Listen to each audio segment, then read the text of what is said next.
Welcome to EdTechX Stories. My name is Benjamin Vidren-Cloquet. I'm CEO of EdTechX and partner at IBIS Capital. EdTechX Story is every week 5 minutes of interaction with influencers and innovators making the future of education and work. I hope you'll enjoy our next story. Please join me to welcome our next guest.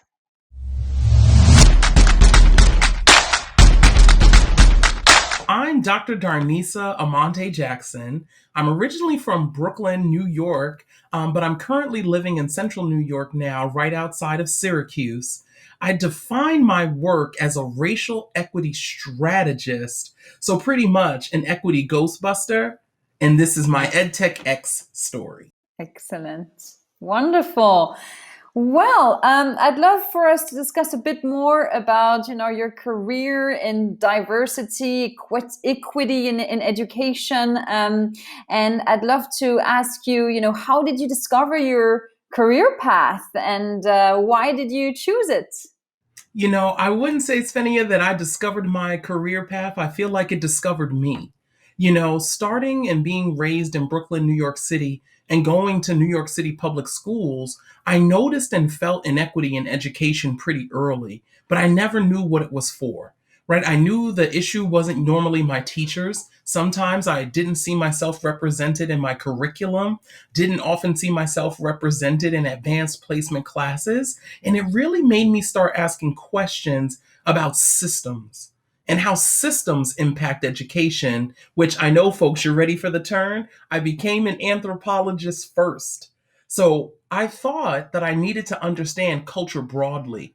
And after studying anthropology, I decided to go into the classroom and to become a classroom teacher. And with that anthropology lens, it really made me start asking questions about diversity, equity, and inclusion, and what would it take to really sustain that kind of change.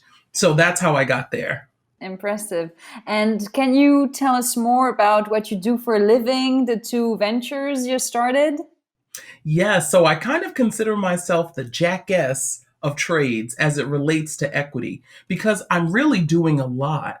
So the two organizations that I started are DEEP, which stands for Disruptive Equity Education Project, and then DCCP, which is Deep Corporate Consulting Partners.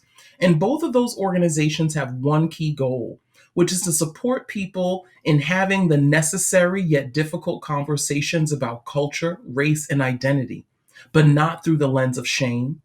We're helping people think about, in education most specifically, what is our curriculum? How are we centering student and family voices differently? How is our curriculum culturally responsive to the things that we know our students and communities are needing differently? And then I spend all of my time in education supporting leaders at different levels. So I define a leader as anybody who is ready for a change. So students, teachers, staff, principals, and superintendents are the folks who are getting coached to learn key vocabulary, to have a lens to look at our curriculum and our designs differently, and then to be able to do the harder thing, which is to lead an entire school system through change over time. So my work often looks like trainings to support people in building their capacity to understand what the work is, the work. Then it's coaching for any leader who can lead and guide the change. And then there's also things like equity audits or appraisals to help folks get an understanding of their organization or their school as a snapshot, and then think about how we grow from there. So it's really long term organizational change management with hugs and accountability with love. Because this is hard work, but I love it. Wow, very, very inspiring. Thanks for sharing. And I'm curious to know what is the biggest challenge, facing these leaders, facing leaders in general today. Yeah, I think one of the biggest challenges is we don't know what we don't know. And DEI work, we often think is one thing. So the very first, I would say, step for leaders is actually being able to define what that work looks like and then name it in their context. So for those who are listening, you're like, Darnisa, tell us, what is it? Diversity is not about diversification, right? It's not about racially diversifying so much as it is about creating a culture of curiosity. It's how your organization engages people to tell their own stories, to build the empathy necessary to do harder work. Belonging is something we don't usually talk about, but there's a B in DBIE. And belonging is all about, how has my culture, the cultures that we can see and can't see, how are they impacting people here? And now that we understand what type of micro and macroaggressions people are experiencing, what does that call us to do differently in our policies?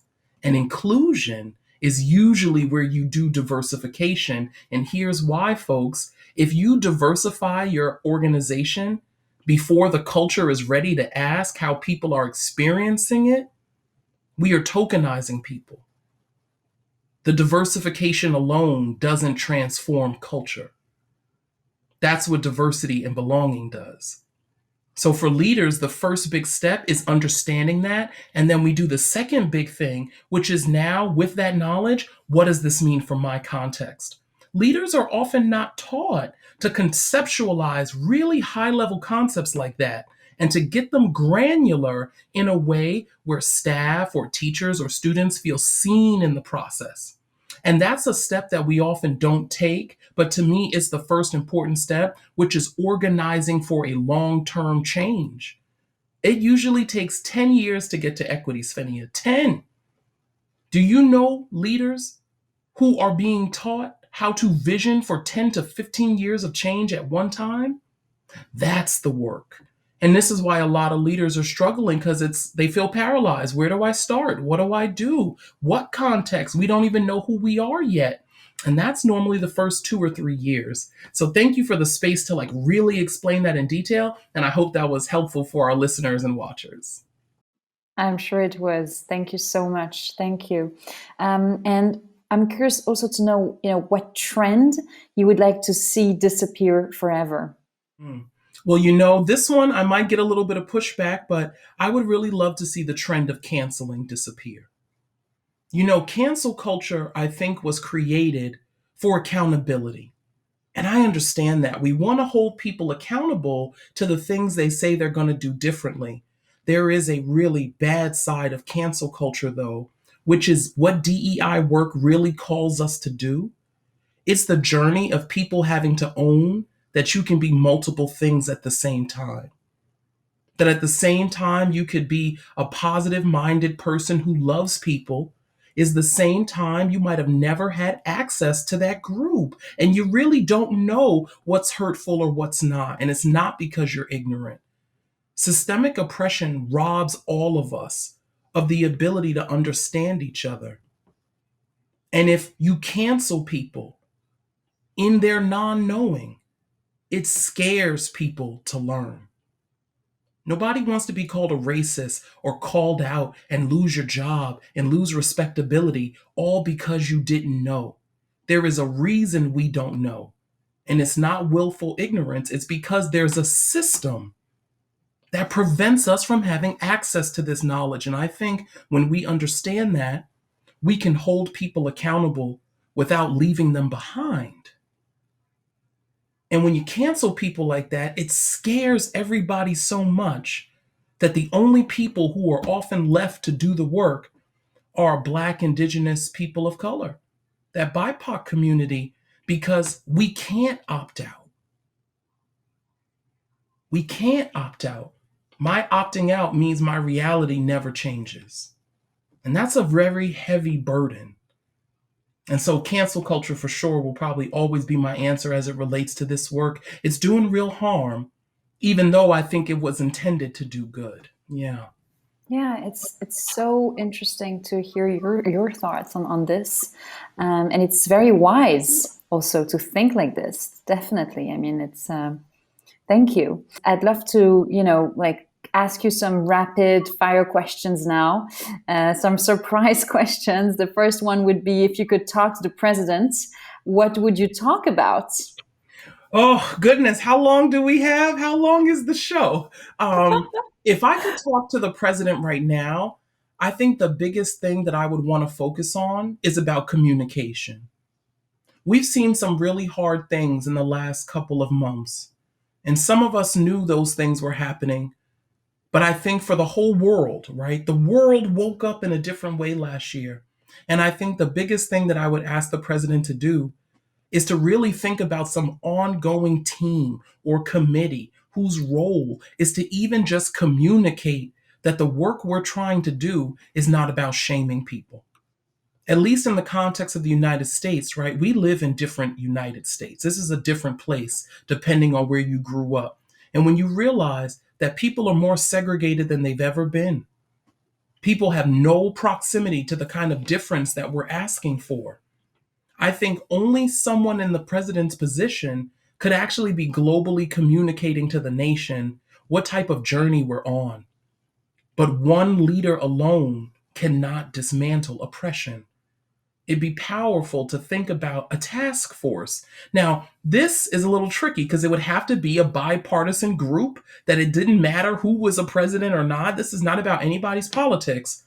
This is about the greater good of where we're trying to go, which is having everybody feel authentically seen, everybody feeling like there's a place for their story and narrative, while us reckoning and holding each other accountable to the kind of change we can have now that we know just how hurt people are. And there is no committee here around truth and reconciliation, healing, acknowledging of trauma. Who is the group that nationally brings people together to share stories like that? And I know it seems a little far-fetched, but as a racial equity strategist, I am hopeful. And it may not happen in this lifetime, but goodness knows we need something like that. And that's for a president or a prime minister or whomever.